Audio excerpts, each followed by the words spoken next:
Strike first, strike hard, no mercy!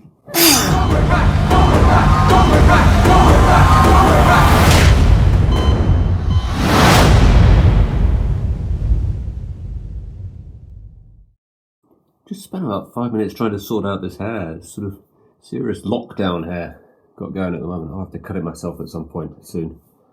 Anyway, this is a little preview of a series of vlogs I'm going to be doing in January once season 3 of Cobra Kai comes out. So we've got the appropriate t-shirt here.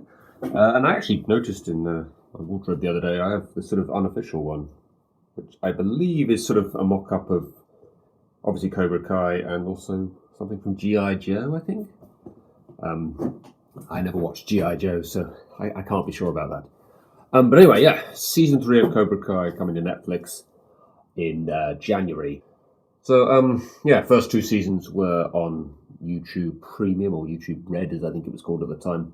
Didn't watch it on there, because it was basically the only thing on there that was really worth watching, so I was like, oh, I'm not paying like £15 just to watch one show. And also, I was never like a massive fan of The Karate Kid growing up. It's a good film, but it's not like a personal favourite of mine or anything, so I was like, yeah, it's probably not for me. But then, of course, it comes to Netflix, and, I sort of figure, got a Netflix account anyway. It's only 20 episodes, they're all half an hour, may as well watch anyway. Really glad I did. This is quickly become one of my favourite shows. And it's one of the few shows actually I've actually gone back and rewatched. I'm not quite sure what it is about this show that just had me hooked like really quickly. I think I was just impressed by the fact that they brought the whole cast from the films back. Obviously, Ralph Macchio and William Zabka. Obviously, they had to get them to come back, but they bring the mum back. They bring some of Johnny's friends back. There was somebody else they brought back. I'm guessing they would have brought Mr. Miyagi back had he still been alive. And there's just lots of rumours of them bringing various other actors and actresses back now that the show has come to Netflix. Some people see it as a good thing. It's giving the show more attention, more fame. Others have said that they think Netflix are going to interfere now. It's going to become a crap show or something. I never quite understand this idea that the studios are going to step in and make it crap because they wanted to make money.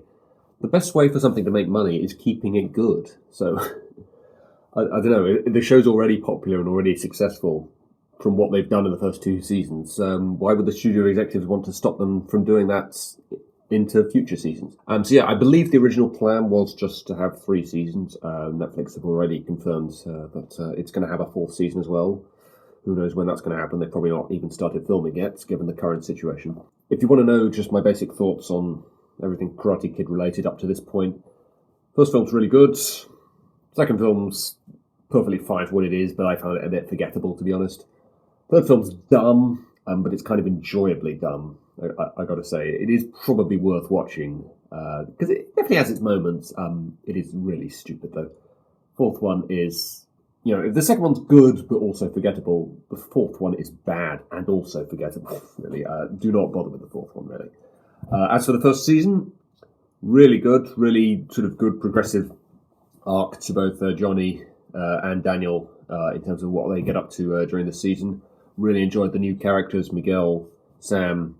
Actually, I'm not so keen on Sam. Robbie, actually, is probably one of the more fascinating characters. Hawk, I remember thinking I wanted to see a bit more of him.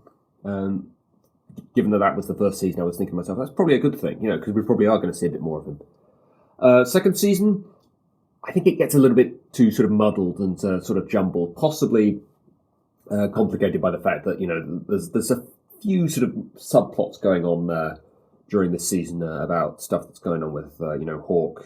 Miguel kind of takes a back seat for large parts of that season. And, the All Valley tournament was sort of the logical end of the first season. And then the second season, what do you do at the end? I guess really what you do at the end of the second season is you just have everything go to shit and leave everything open-ended and unresolved. I wasn't as keen on the second season, but it's still really good. I like the progression that they have with Johnny and Miguel's relationship, and this complicating factor of the fact that Kreese has now come back, and Kreese, that was the one I couldn't remember. Yeah, they brought him back as well, Martin Cove. A sort of complicating factor of the fact that Johnny doesn't really agree with his teachings now. sort of left a little bit up in the air as to whether he ever agreed with them, to be honest. You've got Mr. Miyagi's line from the film, of course, there's no such thing as a bad student, only a bad teacher. Does that extend to when you become the teacher yourself? Is Johnny's teachings in that first season maybe flawed because of what Chris has taught him? And there's also much more sort of complicating factors with the teens in this season, because first season, Robbie sort of became part of that little circle of people just sort of slightly towards the end, but it was more about his relationship with his dad and obviously Daniel, and not even realizing that he was Johnny's son. Whereas in the second season, it's very much about his relationship with the other kids. You've got Miguel and Sam. They used to go out. They still kind of both like each other. Then you've got Robbie. He's attracted to Sam. It's made pretty clear even in the first season that that's what was going on. Sam, I think, maybe is kind of attracted to him. And then obviously the real sort of spanner in the works that they throw in sort of partway through the season is Tori, who obviously likes Miguel, hates Sam, and in terms of a relationship with Robbie, that's not kind of non-existent really. Maybe that's something they'll look into in season 3. Tori and Robbie had basically no screen time together. Maybe they'll look at that. Obviously, the high school fights, I do like that, both seasons end with kind of fighting. And it's interesting, the way they filmed that. It's kind of like something out of a film, the way they did it all in one shot, or what they did part of it in one shot. And some people have criticised the ending of that second season for being like a little too melodramatic, overly dramatic, given it's very much a sort of full-fledged sort of comedy. For the most part, you get something really serious towards the end, something more serious than I think was ever seen in any of the Karate Kid films. The problem for me, I think, is I actually had that ending spoiled for me before I actually saw it, so I knew it was coming. I'm not sure really whether or not that's maybe taking things a bit too far in terms of the dramatic area of things. It's kind of the sort of soap opera ending, you've got to tune in next season to find out what's going to happen. The other problem with it is, and I like the way that they basically confirmed this in season 3 teaser trailer, is you kind of know Miguel's going to be all right. That, for me, they maybe went a little bit over the top with the drama of it, but obviously, there's still going to be consequences to what happens. We see in the teaser trailer that Robbie has gone to juvenile. It looks from that teaser trailer like Tori hasn't gone to juvenile. It's not clear from the trailer exactly how long Miguel has been out. And who does he blame for what happened? Who do other people blame for what happened? Obviously, we see at the end of the season 2 that the Cobra Kai kids very much blame Johnny for what happened. You assume Johnny is not going to be part of Cobra Kai next season.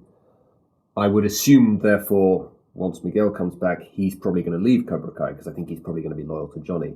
So you've got your two main characters no longer involved in Cobra Kai. And what's the name of the fucking show? Are we going to have another All Valley tournament? Is that going to be while Miguel's still in his coma, possibly? I believe the All Valley tournament takes place in December, and the new school year had just started when Miguel had his accident. You would think Miguel would either still be in a coma, or if he's out of it, he's probably not physically capable of fighting. So that's going to be interesting. Interested to see what direction they take with certain characters. I think I would like to see a bit more Hawk this season. I definitely want to see a proper storyline for him. Maybe better explored, maybe his past. That's another thing I think that is kind of lacking so far from the show. As far as the kids are concerned, the only character that's really gotten any kind of like proper backstory is Robbie. The rest of them kind of don't know very much about where they're from and what their past is in terms of they're being raised. It seems like single parents for most of them. Actually, obviously Sam has both parents, but Miguel only has his mum.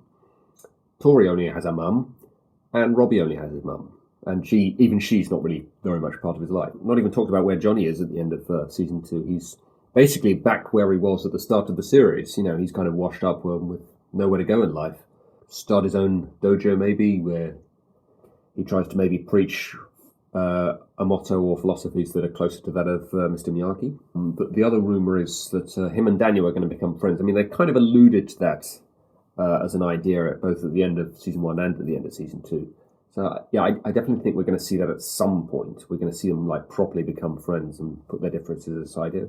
Even in the film, they kind of allude to that, because, right at the end, when Daniel wins, you see Johnny take the trophy off of the guy that was going to give it to Daniel so that he can give it to Daniel, and he just sort of says, hey, good match, well done, mate, you're all right. Well, it's Kreese that is the flawed character, I think, who has the wrong kind of ideas. It's very sort of up in the air about a lot of characters, whether or not we're supposed to sort of consider them like an antagonist. Like Robbie kind of maybe started out like that, but he's not really anymore. Daniel, even a little bit, maybe is a little bit antagonist at the start of the series. I think we are supposed to like Daniel as well, and also Tori. We know so little about her at this point in time. It is really difficult to figure out whether or not we're really supposed to side with her or like her.